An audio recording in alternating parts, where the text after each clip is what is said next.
сердце разрывается, когда животных выбросили, они никуда не уходят. Они сидят, ждут возле квартир, возле этих домов. И они практически все погибли в первую же зиму, потому что они не приучены на улице выживать.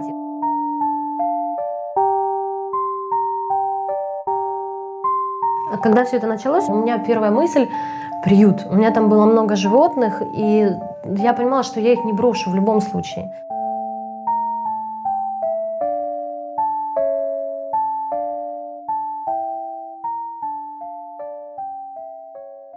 Стахановский беженец.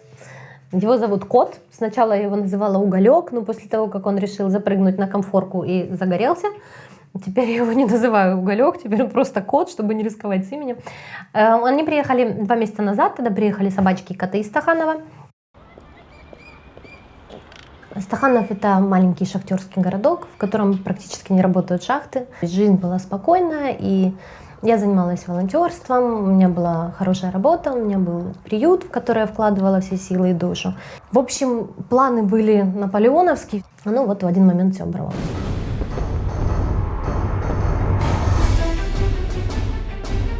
Стало еще очень страшно, когда начали пропадать реально знакомые люди. Пока я находилась там, я предпочитала все-таки молчать, потому что, наверное, вы видели ролик, где мужчина, это происходило именно в Стаханове, он просто сказал, что он украинец. Он не кричал, что не оскорблял Россию, он не кричал там каких-то лозунгов. Он просто сказал: я украинец. Его погнала толпа, его избивали до потери сознания. Это наш Стаханов. Это страшно смотреть. Я говорю, животные ведут себя лучше. Животных усыпляли, кто-то выбрасывал, кто-то оставлял их привязанными на цепях, даже не считая нужным их отцепить. Они не заходили ни разу покормить котов и открывают, и лежат трупы этих обезвоженных, истощенных животных. Это не единичный случай. Там люди голодали, бездомные они собак ели. Котов, собак, это страшно. У меня в приюте находилось 27 собак и 11 котов. Довольно реальная цифра, чтобы вывести. Кто-то, говорю, не может одного кота вывести, а тут прекрасно всех получилось отправить. Возили всегда по-разному. И на поезде, и на машине, и на автобусе. Кого-то в Днепропетровск, кого-то в Киев, кого-то еще куда-то. Тогда у нас было 3 собаки и 3 кота. С подружкой мы везли их на поезде. Нас собирались высадить ночью, в час ночи, именно на той станции, где очень сильно шли обстрелы. Я плакала, говорила, что вы делаете, мы же все погибнем. Говорю, ну куда, ну мы животных везем, вы выкупили купе. Я не знаю, может он хотел больше денег себе. Слава богу, все завершилось благополучно. Взятка все-таки перекочевала в карман начальника поезда. Мы доехали, и мы приехали в пятницу. А потом в обед, когда я собиралась уезжать, узнала, что обстреливают дорогу, поезд отменили. Я не смогла вернуться обратно. Сильно бомбили. У меня из вещей была маленькая сумочка, там буквально зубная щетка и 2 комплекта одежды переодеться. И все. Вот так я осталась в Киеве. У меня не было возможности собрать вещи, какие-то одежду, которая мне понадобится. Там.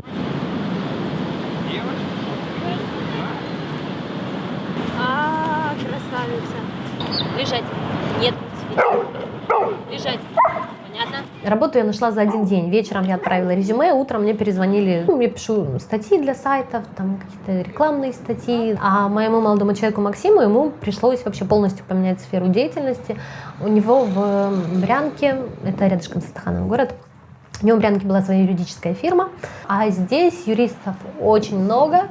Это не так уж сильно и востребовано, и он менеджмент ушел в продажи фактически.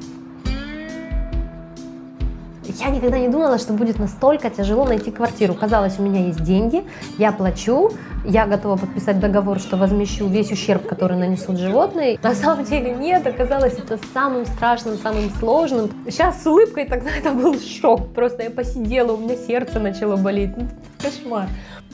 Я давала объявление, что у нас 2 собаки, 3 кота, ищем квартиру. Это потом я поняла, что надо писать 1 собака. Ни в коем случае про остальных не молчать, лучше их с сумками куда-то вынести, спрятать. Вначале давала объявление, звонила в риэлторские агентства всюду.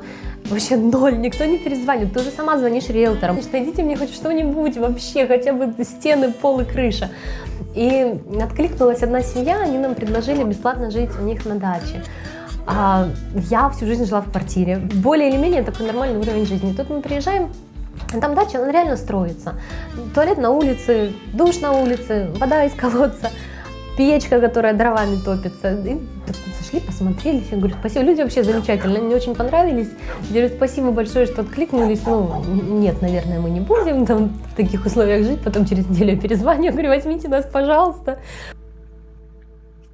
Мы 3 месяца прожили на той даче. Для меня это была пытка, вообще адова пытка. Я просыпалась, понимала, где я, плакала. Это душ. Купались мы в нем только летом и глубокой ночью, потому что интимности процесса как таковой здесь нет. Потом, ну, когда уже на работу, я уходила на работу, все нормально, приходила, потом уже вечером плакала. Вот, мне потом холодно, мы начали сильно мерзнуть, я не умею растапливать эту печку. Я честно пыталась, но никогда это не выходило, Аманда не даст соврать. Открывала печку, я находила какие-то маленькие деревяшки. По принципу костра пыталась совместить из них какую-то халабудку. Совала, потом брала бумажку, поджигала. Сейчас, подожди. И потом полной уверенности совала в печку, оно точно так же тухло. Я пыталась опять зажечь, это происходило раз в 7-8 точно. От безысходности, когда я понимала, что бумажка не разгорается нормально, я сжигала все, что только можно, весь запас газет, журналов. Я пшикала духами на вот эти деревяшки, пыталась поджечь, ничего не получилось. В итоге именно в тот вечер я уснула в куртке, в шапке. За 3 месяца я ничему не научилась. Купались в каком-то корыце, там, ой. Первые несколько недель это была наша ванна. Нужно было особым образом изощриться, чтобы выкупаться, при этом не забрызгав вообще стены, пол, все, что вокруг. И один стоит мыться, другой поливает чайничком. Купили кран, купили бачок, ну, собрали такой своеобразный рукомойничек. Я думаю, наверное, даже работает еще. Ну, кстати. Ну, в общем, жизнь с нуля. Я говорю, боже мой, я столкнулась с таким, вообще с такой добротой совершенно незнакомых людей. Ну, для меня это было, боже мой, какие здесь замечательные люди, киевляне. Для меня очень непривычно жить на съемной квартире.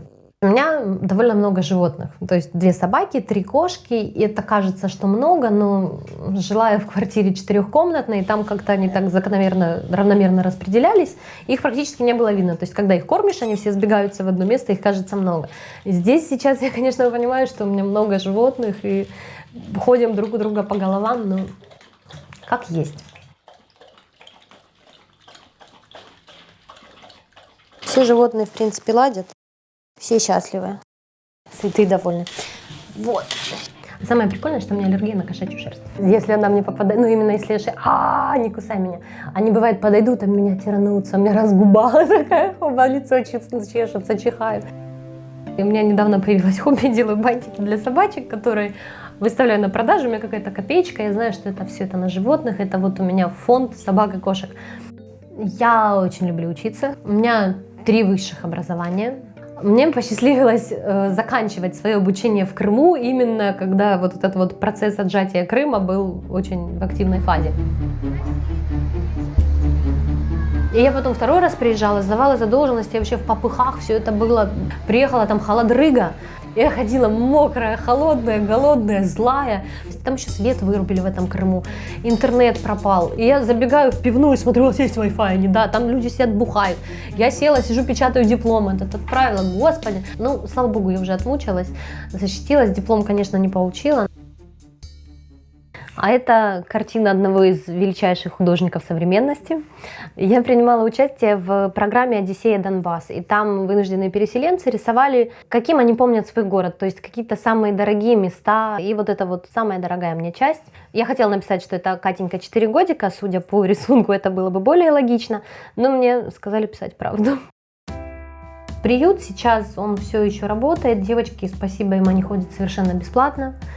Кормят, убирают за животными. Да, в Фейсбуке у нас есть своя страничка, она называется Pets Life. Там мы пишем, если необходима какая-то помощь, ну и, естественно, счастливые истории уже, чтобы порадовать людей. Поначалу, когда вывозили животных, это был буквально конвейер. Всем здесь нужно найти какую-то передержку, где они побудут некоторое время. Всех потом нужно будет выкупать, вычесать. С работы мне когда-то коллеги, мы все вместе приехали ночью и купали моих собак, котов, всех потом отправили, то есть мне помогали мои коллеги. На Донбассе все животные, которых я пристраивала еще в мирное время, они были выброшены хозяевами, когда началась война. И я уже зареклась отдавать на Украине животных людям. Потому что здесь законы есть, они, я не знаю, чисто номинально, потому что они не действуют. Никого не удалось привлечь к уголовной ответственности за жестокое обращение. Все считают совершенно в порядке вещей взять животное, поиграться и выбросить. В Германии все-таки у меня, пусть это сложнее, пусть это дороже, пусть там собаку-кошку будешь пристраивать несколько месяцев, но ты уверен, что она всегда будет жить счастливо.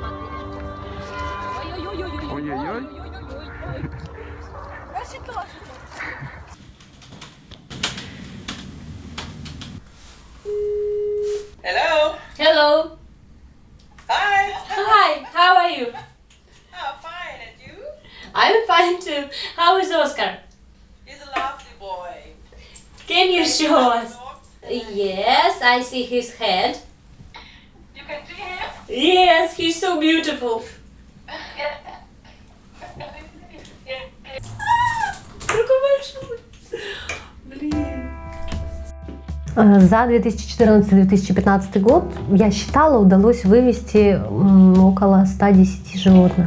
У меня каждая собака – это, я не знаю, часы переписок, слезливые смайлики, куча жалостливых фотографий. Пожалуйста, пожалуйста, пожалуйста, возьмите. Немцы еще тоже перебирают.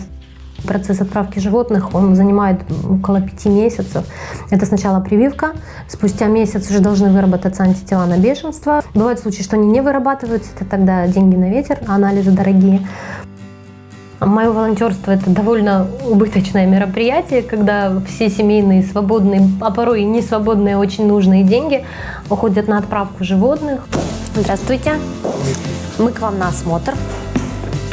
У нас у котика был абсцесс на шейке и на лапке. Так ты тоже беженец? Или ты местного разлива? Нет, это беженец. А ты откуда? Из Стаханова. Че, доктор тоже родился в Макиеве. О, земляки все.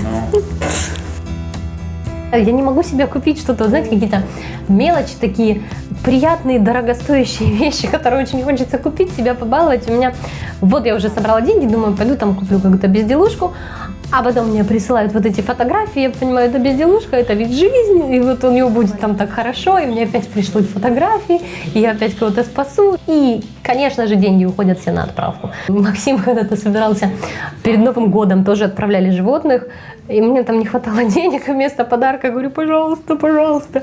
Оплатил тоже отправку. Ну, у меня так все праздники проходят. День рождения тоже, да, мне котами выдали. Нам из этого вообще не перепадает ни копейки. Единственная помощь, которая была, это очень рада, мне прислали новые переноски для животных из Германии, корм для собак, всякие витаминки, огромное количество склеек и ошейников. Вот это все я переправила в Стаханов, потому что там оно нужнее.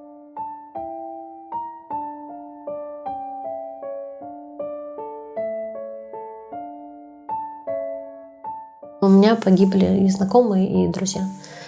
Загинули в підвалах? Да. Да. Кто-то в подвалах, кого-то вывезли в поле, расстреляли в этот же день. Просто так, потому что у людей были деньги, у людей были машины, у людей было что забрать. Мне кажется, это настолько глупая, никому не нужная война, в которой уже столько людей погибло. Я не верю в примирение, в какое-то прощение, что украинцы помирятся, там каждый кого-то потерял. И вот это вот обида, злоба, горе от утраты. Ну, я не верю в то, что люди объединятся. Мне бы очень хотелось донести до всех людей, что оставаться человеком в любой ситуации – это не так уж и сложно.